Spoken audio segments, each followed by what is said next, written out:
அண்ணா வணக்கம். என்ன பண்ணிட்டு இருக்கீங்க? ஏசி உங்களுக்கு சர்வீஸ்க்காக வெயிட்டிங். ஓகே. உங்களை பார்க்கலன்னு ஏசி ரொம்ப கோவப்படுது. ஐயோ அப்படிங்களா? நீங்க வந்தீங்கன்னா சரியா ஓடுமாமா. நீங்க கோவப்படல இல்ல? நாம கோவப்படுறதுக்கு வாய்ப்பே இல்லை. அது நல்ல சந்தோஷம். அண்ணன் யாருன்னு பாத்தீங்கன்னா இந்த மெட்டீரியல் எல்லாம் பார்த்தா உங்களுக்கு நல்லாவே தெரியும். நல்லா பாத்துங்க. இது வந்து வீடு தான், ஆனா கிட்டத்தட்ட பாத்தீங்கன்னா வீடு கிடையாது. இது ஒரு எலக்ட்ரானிக் ஷோரூம் மாதிரியே இருக்கும். அங்கங்க பேட்டரி லோட்டு லொஸ்க்கு எல்லாம் போட்டு வச்சிருப்பாரு. அண்ணன் வந்து பார்த்தீங்கன்னா நவீன் சொல்லிட்டு ஜீரோ பட்ஜெட் கரண்ட் பிளான்ட்ல ஒரு மிகப்பெரிய ஒரு புரட்சி பண்ணிட்டு இருக்கக்கூடியவர். அங்கங்கே அதாவது கையை தட்டினா ஓடும், காலை தட்டினா ஓடும், அந்த மாதிரிலாம் நிறைய இருக்கும். அந்த டீட்டெயிலில் இன்னொரு நாளைக்கு உங்களுக்கு நான் சொல்கிறேன். இன்றைக்கி வந்து பார்த்தீங்கன்னா நான் ஏசி சர்வீஸுக்காக தான் வந்திருக்கேன். பட் இருந்தாலும் அண்ணன்கிட்ட ஒரு ஹெல்ப் கேட்கலான்னு இருக்கேன். என்ன அப்படின்னா சோலாரில் எந்த மாதிரி என்னென்ன மாதிரி ஏசிகள் எடுக்கலாம், என்னென்ன பண்ணலாம் அப்படின்னு சொல்லிட்டு அண்ணா அதோட டீட்டெயில் கொஞ்சம் கொடுத்தே ஆகும். நீங்க ஓகேன்னு சொன்னீங்கன்னா ஓகே நம்ம ஒரு பார்ட்னர்ஷிப் பண்ணி ஓகே நாமக்கல் சர்வீஸ்ல நாமக்கல் ஜோன்ல இருக்கவங்களுக்கு பூராமே ஓகேங்கண்ணா ஒரே ஒரு சிங்கிள் பேனல், ஒரு இன்வெர்டர், ஒரு பேட்டரி. பகல் பூரா ஏசி வந்துட்டு சோலார்ல ஓடிடும். ஓகேங்கண்ணா. நைட்ல வந்துட்டு எப்பயாவது ஒரு மணி நேரம் 2 மணி நேரம் கரண்ட் கட் ஆகுதுனாலும் அந்த டைம்ல வந்துட்டு யூபிஎஸ்லயே வந்துட்டு ஏசி வந்துட்டு ஓட்டிக்கலாம். இது வந்துட்டு 1.5 டன் ஏசி வரைக்கும் நீங்க ரன் பண்ணலாம். ஒரு டபுள் பேட்டரி மாதிரி போடுறீங்க அப்படின்னா அப்ப வந்துட்டு நீங்க 2 டன் ஏசியை கூட வந்துட்டு கரண்ட் கட் ஆகிறப்போ நைட்ல வந்துட்டு நீங்க தூக்கம் கெடுது அப்படிங்கிற மாதிரி இல்லாம நீங்க நைட்ல ஏசி யூஸ் பண்றோம். எதுக்குன்னா நம்ம ஒரு நிம்மதியான என்னதான் வேலை செஞ்சோம் சாப்பிட்டோம் தூங்கணும்னாலும் நிம்மதியான சாப்பாடு தூக்கம் இல்லைன்னா நம்மளுக்கு வந்துட்டு லைஃப்ல ஒரு சாட்டிஸ்பாக்சன் இல்லாம இருக்கும் தான் ஏசி யூஸ் பண்றவங்க நீங்க நிறைய வந்துட்டு பணம் இருக்குன்னு ஏசி யூஸ் பண்றவங்கன்றவங்க கம்மி தான் இருக்காங்க. ஆனா ஒரு நிம்மதியான தூக்கம் வேணும்னு ஏசி யூஸ் பண்றவங்க தான் அதிகம். சோ அப்ப நம்ம நைட்டு கரண்ட் கட் ஆகி நம்மளுக்கு ஏசி ஓடல அப்படின்னா இந்த இபியில வந்துட்டு சோலார் போட்டு இபி கொடுத்துட்டு அதுக்கு நம்ம மாசம் யூனிட் கழிச்சுக்கிறவங்க அப்படின்னு இருந்தாலும் வீட்டுல யூபிஎஸ் இருந்தும் நைட்டு ஏசி ஓடல அப்படின்றப்போ தூக்கம் கெட்டு திரும்ப எந்திரிச்சு ஃபேன் ஆன் பண்ணி இல்ல ஏசியும் போட்டு ஃபேனையும் போட்டு இப்படிலாம் தூங்கி அதனால டஸ்ட் பூரா பறந்து போய் ஏசியில அடைச்சு சர்வீஸ் செலவு பண்ணி இவ்வளவு பிரச்சனை இருக்கு. அதுக்கு பதிலா என்னன்னா ஒரு 2 சோலார் பேனல் போடுறாங்க, ஒரு பேட்டரியை கொடுக்குறாங்க, ஒரு இன்வெர்டர் கொடுக்குறாங்க, பகல் பூரா கரண்ட் பில்லே இல்லாம ஓட்டுறாங்க. நைட் ஆச்சு அப்படின்னா கரண்ட் கட் ஆச்சுனாலும் அவங்க இது யூபிஎஸ்லயே வந்துட்டு ஏசி வந்துட்டு ஓடிடும். அந்த மாதிரி செட்டப்ல இன்னைக்கு இன்வெர்டர் ஏசில நிறைய வந்துருச்சு. அதுக்கு நீங்க சர்வீஸ் பேக்கப் நம்மளே வந்துட்டு பண்ணி கொடுக்க முடியும். ஏன்னா கம்பெனி அந்த அளவுக்கு இன்னைக்கு ரொம்ப ஃப்ரெண்ட்லியான கம்பெனிஸ் தான் இருக்கு. சோ இப்போ அந்த மாதிரி கம்பெனிஸோட டைப் பண்ணி நம்ம நாமக்கல்ல இருக்கவங்களுக்கு மட்டும் நம்ம வந்துட்டு குவாலிட்டி சர்வீஸ் கொடுக்கலாம். பிளஸ் வந்துட்டு இந்த 5 ஸ்டார் ஏசிக்கும் 3 ஸ்டார் ஏசி வாங்கும்போது பாத்தீங்கன்னா காஸ்ட் கட்டிங் நிறைய நடக்குது. இன்ஸ்டலேஷன்ல இருந்து எல்லாத்துலயும் பாத்தீங்கன்னா அவங்க அந்த காம்ப்ரமைஸ்ன்றது ஒரு சில இடத்துல மொத்தமா அந்த கம்பெனி இந்த கம்பெனின்னு போட்டி போட்டுட்டு விலையை குறைக்கிறதுக்கு ஏதாவது காஸ்ட் கட்டிங் பண்றாங்க. நம்ம அது இல்லாம வந்துட்டு நல்ல பக்கா குவாலிட்டிலேயே நம்ம வந்துட்டு பண்ணி கொடுக்கலாம். சரிங்களா. ஆனா இப்ப இன்னொன்னு என்னன்னா கஸ்டமர்ஸ் பூரா பாத்தீங்கன்னா கரண்ட் பில் எப்படி சேவ் பண்றது, அதே சமயத்துல பார்த்து இப்போ எல்லா ஊர்லயும் ஒண்ணு ஹை வோல்ட் இல்லைன்னா லோ வோல்ட் அந்த மாதிரி வோல்டேஜ் ப்ராப்ளத்தால ரொம்ப பாதிக்கப்படுறாங்க. அந்த மாதிரி இருக்கும்போது அவங்களுக்கு கூலிங்கும் வந்து சாட்டிஸ்ஃபைடா இருக்கணும், அதே சமயத்துல கரண்ட் பில்லும் பாத்தீங்கன்னா கன்வெர்ட் அந்த மாதிரி என்னென்ன இது இருக்கு எப்படி பண்ணலாம் அப்படின்னு சொல்லி ஒரு டீட்டெயில் வேணும். ஆனா நீங்க இந்த ஹை வோல்ட் லோ வோல்ட் அப்படின்றதுக்கு பதிலா நீங்க வந்துட்டு மூணாவது ஒரு ஆப்ஷன் வச்சுக்கீங்க, சோலார் வோல்ட்னு ஒண்ணு வச்சுக்கீங்க. சோலார்ல இருந்து வரும்போது பேனல்ல இருந்து வரும். பேனல்ல இருந்து வராதப்போ பகல்ல வந்துட்டு பேட்டரியில இருந்து மட்டும் தான் ஓடும். ஹை வோல்டேஜ் லோ வோல்டேஜ் பிரச்சனை கிடையாது. In case high voltage low voltage வந்துச்சு அப்படின்னா அது மட்டும் வோல்டேஜ் ப்ரொடெக்டர்னு சொல்லி டிவைஸ் இருக்கு.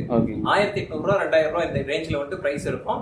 சோ அந்த மாதிரி ஒரு டிவைஸ் வாங்கி இன்ஸ்டால் பண்ணிட்டாங்க அப்படின்னா இது வந்துட்டு நம்ம சோலாருக்கு நம்ம வந்துட்டு இன்வெர்டர் பேட்டரி போட்டிருக்கோம் அப்படிங்கிறப்போ இன்கேஸ் இபியோடது வந்துட்டு நம்மளுக்கு லோ வோல்டேஜ் வந்துச்சுனாலும் ஏசில ஏதாவது ஒரு யூனிட் போய் அதுக்கு நம்ம பார்ட்ஸ் வாரண்டிலே கிளைம் பண்ணாலும் வர்றதுக்கு 3 நாள் 4 நாள்னா வீட்டுல வந்துட்டு 2 ஏசி வச்சிருக்கவங்க என்ன இன்னொரு ரூமுக்கு மாறலாம். ஆனா ஒரு ஏசி வச்சிருக்கவங்களால மாற முடியாது.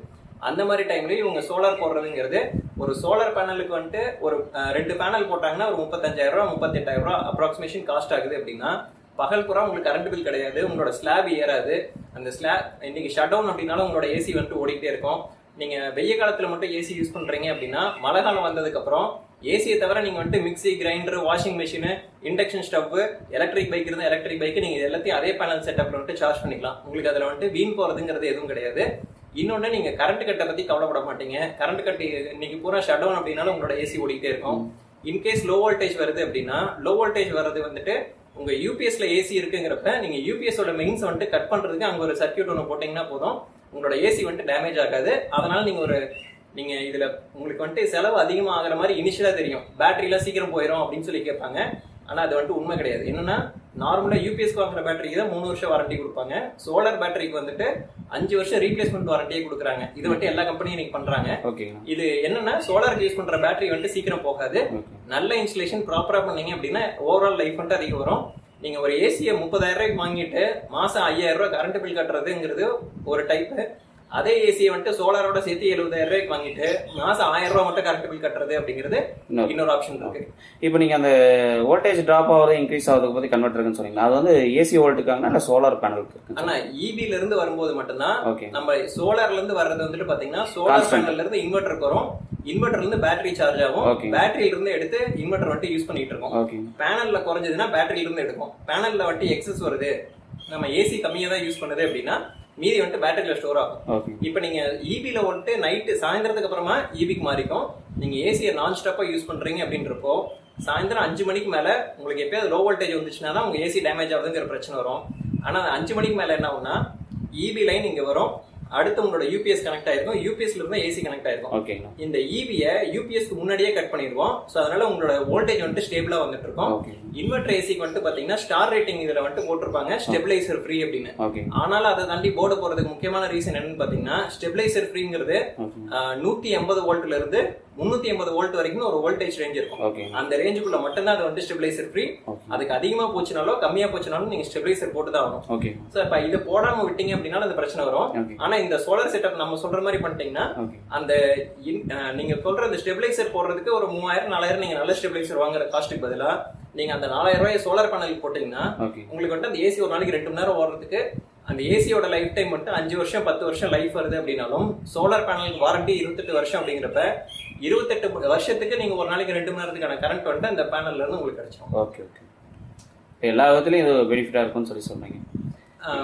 பெனிஃபிட்னாங்கன்னா இப்ப நம்ம ஒரு ஏசியை வாங்கிட்டு நைட்ல மட்டும் தூங்குறதுக்கு யூஸ் பண்ணிக்கலாம் அப்படின்றது ஒரு கணக்கு வந்துட்டு எல்லாரும் போடுவாங்க. எதுக்குன்னா அந்த பில் அதிகமா வந்துருச்சுன்னா என்ன பண்றது அப்படின்றதுக்காக போடுவாங்க. ஆனா ஒரு விஷயம் நீங்க யோசிச்சு பாருங்க, ஒரு கம்பெனி உங்களுக்கு ஏசி விற்கும் போது ஃபுல் ஏசிக்கு 1 வருஷம் வாரண்டி தரும். அந்த ஏசிக்கு வந்துட்டு கம்ப்ரஸரு அதுக்கு வந்துட்டு 10 வருஷம் வாரண்டி, அப்புறம் வந்துட்டு இந்த பிசிபிக்கு 5 வருஷம் வாரண்டின்னு சொல்லி கொடுக்குறாங்க. அப்ப 5 வருஷம் அந்த ஏசி யூஸ் பண்றதுக்கும் 10 வருஷம் அந்த கம்ப்ரஸர் உழைக்கும் அப்படிங்கிறதுக்கு தான் அந்த கம்பெனி வாரண்டி கொடுக்குறாங்க. அப்படின்றப்போ நம்ம ஒரு நாளைக்கு வந்துட்டு ஒரு குறைஞ்சது நைட் ஒரு 8 மணி நேரத்துக்கு மட்டும் யூஸ் பண்ணிக்கிறோம் அப்படின்னா அந்த நாள்ல 22 மணி நேரத்துக்கும் தான் 24 மணி நேரத்துக்கும் சேர்த்து தான் வாரண்டி கொடுக்குறாங்க. அப்ப புத்திசாலித்தனமா நம்ம என்ன பண்ணோம்னா 24 மணி நேரத்துல எவ்வளவு நேரம் ஓட்ட சொல்றாங்களோ அவ்வளவு நேரம் நம்ம ஓட்டிக்கிட்டோம்னா தான் நம்மளுக்கு லாபம். ஒரு ப்ராடக்ட் அதிக விலை கொடுத்துட்டு கம்மியா யூஸ் பண்றதுனால கம்பெனிக்கு தான் லாபமே தவிர நம்மளுக்கு எந்த லாபமும் இல்ல. அந்த கம்ஃபர்ட்டை நம்ம வாங்காம இருக்கிறதுக்கு என்ன ரீசன்னா இங்க பில்லு வருது அப்படிங்கிற மெயின் ரீசன் மட்டும் தான். நீங்க சோலாரோட போகும்போது நீங்க வெய்ய காலம்ன்றதே மறந்துடுவீங்க. இப்ப நீங்க இந்த மாதிரி ஒரு ஏசி யூஸ் பண்ணும்போது யூஸ் பண்ற ப்ராடக்ட் இனிமே நல்லா இருக்கும். யூஸ் பண்ணாம வச்சிருந்தீங்கன்னா தான் அந்த ஏசில வந்துட்டு உங்களுக்கு ஒரு பிளாஸ்டிக் பார்ட்ஸ் வேர் அவுட் ஆகுறது. இது வந்துட்டு என்னன்னா நீங்க யூஸ் பண்ணாம வச்சிருக்கப்போ திடீர்னு சம்மருக்கு மட்டும் ஆன் பண்றீங்க அப்படின்றப்போ உங்களுக்கு வந்துட்டு அது திடீர்னு அப்பதான் வந்துட்டு யூஸ் பண்ணாத காம்பனன்ட்ஸ் நீங்க கெப்பாசிட்டர் எல்லாம் யூஸ் பண்ண லைஃப் நல்லா தான் இருக்கும். யூஸ் பண்ணாமே வச்சிருந்தீங்க கெப்பாசிட்டர் வந்துட்டு லைஃப் அந்த அளவுக்கு வரது இல்லை. கண்டிப்பா. சோ இப்ப அந்த மாதிரி நீங்க ப்ராடக்ட்ஸ் யூஸ் பண்ணிட்டே இருங்க. மெயினா ஏஎம்சி போட்டுக்கோங்க. இந்த பார்ட்ஸ் வந்துட்டு கம்பெனி 5 வருஷத்துல மாத்த சொன்னா நம்ம ஒரு வருஷம் முன்னாடி 4 வருஷத்துல நீங்க வண்டிக்கு எப்படி காருக்கு 10,000 கிலோமீட்டர் ஆயில் சர்வீஸ், பைக்குக்கு 3000 கிலோமீட்டர்ல வந்துட்டு ஆயில் சர்வீஸ் பண்றோமோ அந்த மாதிரி ஏசிக்கு வந்துட்டு ஏஎம்சி போட்டு வெறும் இன்டோர் யூனிட் அவுட்டோர் யூனிட் கழுவுறது அப்படின்றத தவிர ப்ரிகாஷனரி சர்வீசஸ் அப்படின்னு சொல்லிட்டு 3 வருஷத்துக்கு ஒரு தடவை கெப்பாசிட்டர் நல்லா இருந்தாலும் மாத்திருங்க. அந்த கெப்பாசிட்டர் மாத்துறதுனால உங்களுக்கு கேஸ் லீக்கு, கம்ப்ரஸர்ல இருந்து ஃபேன் ஓடாகாம இந்த மாதிரி ஏதாவது பிரச்சனை வரதுக்கு வரலாம். இப்ப நீங்க எனக்கு நீங்க சொன்னீங்க அந்த டியூவல் ஃபெயிலோவர் கெப்பாசிட்டர்னு சொல்லி ஒரு மாடல் சொன்னீங்க. அந்த மாதிரியான சிஸ்டம் நீங்க பண்ணி கொடுத்தீங்கன்னா எனக்கு இன்னைக்கு யூஸ் ஆகிற மாதிரி எல்லாருக்கும் யூஸ் ஆகும். சோ இப்ப இதனால என்னன்னா எனக்கு இன்னைக்கு 5000 ரூபாய் பில்லுக்கு பதிலாக நான் வந்துட்டு ஒரு 1000 ரூபாய் முன்னாடி வந்துட்டு செலவு பண்ணிட்டு போயிருக்கலாம். இது எனக்கு ஒரு இன்சூரன்ஸ் கட்டுற மாதிரி தான். 30,000 ப்ராடக்ட்டுக்கு பின்னாடி பெரிய செலவா வருது, முன்னாடி சின்ன செலவா முடிச்சுக்கிறேன். நான் 5000 செலவு பண்றதுக்கும் ரெடி, அந்த 1000 ரூபாய் செலவு பண்றதுக்கு ரெடி. இன்கேஸ் நைட் ஏசி வெடிச்சதுன்னா யார் வந்துட்டு என்னை காப்பாத்த போறா? இந்த ரிஸ்க்கு தான் நான் பணம் கட்டுறேன். இப்ப நாளைக்கு ஒரு எலக்ட்ரிக் பைக் வாங்குறாங்க, பைக் நாளைக்கு வெடிச்சதுன்னா இப்ப அந்த ரிஸ்க் வந்துட்டு யார் எடுத்துக்கிறது? அது வெடிக்காம இருக்கிறதுக்கு ஏதாவது ஒரு ப்ரிகாஷன் இருக்குன்னா அது 2000 ரூபாய் ஆகுதுன்னா அதை பண்ணிட்டு போயிடலாம். சோ இப்ப நம்ம அந்த கம்ஃபர்ட்டை விட்டு சேஃப்டியோட யூஸ் பண்ணிக்கிறது அப்படிங்கிறது புத்திசாலித்தனம். ஆனா இப்ப இதுக்காக நீங்க ஒரு யூடியூப் சேனல் ரன் பண்றீங்களா? அந்த சேனல் அப்படியே சொல்லுங்க. பிளஸ் வந்து உங்களோட கான்டாக்ட் நம்பர் கொடுத்துருக்கேன். கஸ்டமர் யாராவது கேட்டா நீங்க டீடைல் சொல்ல முடியுமா? ஆனா என்னோட யூடியூப் சேனல் வந்துட்டு நவீன் ரிசர்ச் தமிழ் அப்படின்ற நேம்ல பண்ணிட்டு இருக்கோம். நீங்க நாமக்கல் நவீன் கூகுள்ல யூடியூப்ல தேடினீங்கன்னாவே வரும். நம்ம வீட்டுக்கு வந்துட்டு 8 வருஷமா இன்னைக்கு வரைக்கும் கரண்ட் பில்லே கிடையாது. 100 யூனிட் அப்படின்றதே நம்ம வந்துட்டு பெருசா யூஸ் பண்றது இல்ல. நம்மளோட ஆஃபீஸ் வந்துட்டு இங்க நாமக்கல்ல தான் வச்சிருக்கோம். ஸோ அந்த ஆஃபீஸ்க்கு வந்துட்டு இபி கனெக்ஷனே கிடையாது. ஒரே ஒரு சிங்கிள் பேனல் சோலார் பேனல் வச்சுட்டு 3 ஃபேனு, 7 லைட்டு, 24 மணி நேரம் ஓடுற 2 கம்ப்யூட்டர் சர்வர் இருக்கு. ஒரு கம்ப்யூட்டர் நார்மலா யூஸ் பண்றதுக்கு 2 மானிட்டரோட கம்ப்யூட்டர் வச்சிருக்கோம். 1 டன் ஏசி யூஸ் பண்றோம். இது எல்லாத்தையும் சிங்கிள் சோலார் பேனல்ல யூஸ் பண்றோம். நம்ம ஆபீஸ் வந்துட்டு பாத்தீங்கன்னா பகல்ல இருந்து சாயந்தரம் வரைக்கும் வேலை செய்யுது அப்படின்றப்ப நம்மளுக்கு வந்து ரொம்ப கம்ஃபர்ட்டா இருக்கு. மற்றபடிக்கு இந்த வீடை வந்துட்டு ஆட்டோமேட்டிக்கா லைட் ஃபேன்லாம் ஆன் ஆகி யூஸ் பண்ற மாதிரி பண்ணிருக்கனால நம்மளுக்கு வந்துட்டு அந்த 100 யூனிட்டும் பெருசா தேவையில்லை அப்படிங்கிற அளவுக்கு தான் இன்னைக்கு நம்மளோட இது இருக்கு. ஏன்னா இதுக்கு எக்ஸாம்பிள் வந்துட்டு நம்மளோட ஆஃபீஸ் இபிஐ இல்லாம வந்துட்டு ரன் பண்ணிட்டு இருக்கோம். ஸோ இந்த மாதிரி நீங்க வந்துட்டு ஆட்டோமேஷனோட வந்துட்டு ஒரு ஏசியை நீங்க ரன் பண்ணீங்க அப்படின்னா பெனிஃபிட்ஸ் வந்துட்டு ஜாஸ்தி. இப்போ நான் போட்டதுல வந்துட்டு ஏகப்பட்ட பணம் செலவாயிருக்கா அப்படின்னு பாத்தீங்கன்னா உங்களுக்கு கரண்ட் கட் இல்லாம ஒரு 8 வருஷம் உங்க வீடு ரன் ஆச்சுன்னா எப்படி இருக்கும்னு வந்துட்டு யோசிச்சு பாருங்க. இதுக்கு வந்துட்டு 2022ல வந்துட்டு புதிய தலைமுறையில நம்மளுக்கு வந்துட்டு ஒரு அவங்களோட டிவியோட ஹையஸ்ட் அவார்டு வந்துட்டு நம்மளுக்கு கொடுத்துருக்காங்க. இந்த மாதிரி நம்ம சோலாரை வந்துட்டு ஆட்டோமேஷனோட யூஸ் பண்றதுனால எவ்வளவு பெனிஃபிட் வருது அப்படின்றத நம்ம இந்த அமேசிங் ஹோம்னு பப்ளிஷ் பண்ண இந்த வீடியோ மூலமா புதிய தலைமுறை டிவியில வந்துட்டு இந்த அவார்ட் கொடுத்துருந்தாங்க. அதுக்கப்புறம் நிறைய அவார்ட்ஸ் வாங்கியிருக்கோம். இதே மாதிரி செட்டப்ஸ் வந்துட்டு நாமக்கல்ல நிறைய கமர்ஷியல் இதுலயும் பண்ணியிருக்கோம். நாமக்கல்ல ஒரு சில ஹோட்டல்ஸ்ல போய் பாத்தீங்கன்னா லைட்டு ஃபேன் எதுக்குமே வந்துட்டு சுவிட்சே இல்லாம ரன் ஆகிற செட்டப்ஸ்லாம் கூட பண்ணி கொடுத்துருக்கோம். ஸோ இந்த மாதிரி ஏதாவது செட்டப் வேணும்னாலும் நீங்க கான்டாக்ட் பண்ணலாம். டைரக்டா நீங்க கான்டாக்ட் பண்ணீங்கன்னா என்னால போன் எடுக்கிறது வந்துட்டு கொஞ்சம் சிரமங்க. ஏன்னா யூடியூப்ல 1 லட்சம் பேர் 2 லட்சம் பேர் பார்த்துட்டு நம்ம திடீர்னு கூப்பிட்டாங்கன்னா நம்மளால பேச முடியாது. என்னோட வெப்சைட் வந்துட்டு naveenganesan.com அப்படின்றதுல போனீங்கன்னா அப்பாயின்மெண்ட்ஸ் இருக்கும். ஸோ அதுல தேவைப்படுறவங்க மட்டும் அப்பாயின்மெண்ட்ஸ் புக் பண்ணி டைம் ஸ்லாட் புக் பண்ணிட்டாங்கன்னா அந்த டைம் நாங்களே கால் பண்ணி பேசிடுவோம். அந்த ஒரு ஆப்ஷன் வேணுங்கிறவங்க யூஸ் பண்ணிக்கலாம். வேண்டான்றவங்க யூடியூப்ல ஃபாலோ பண்ணாங்கன்னாவே மேக்ஸிமம் இன்ஃபர்மேஷன் அங்கேயே இருக்கும். ஓகேங்கண்ணா, நன்றிங்கண்ணா. ஏதாவது தேவைன்னா கூப்பிடுறோம். கண்டிப்பா மக்கள் கூப்பிடுவாங்க. மக்களுக்கு நீங்க ஹெல்ப் பண்ணியே ஆகணும். கண்டிப்பாங்க. ஓகேண்ணா. நீங்க என்ன கான்டாக்ட் பண்றதுக்கு பதிலா நீங்க ஏசி ரிலேட்டடா ஏதாவது உங்களுக்கு இஷ்யூ வேணும் அப்படின்னா, உங்களுக்கு சர்வீஸ் வேணும் அப்படின்னா நீங்க கார்த்திக் அண்ணாவே கான்டாக்ட் பண்ணுங்க.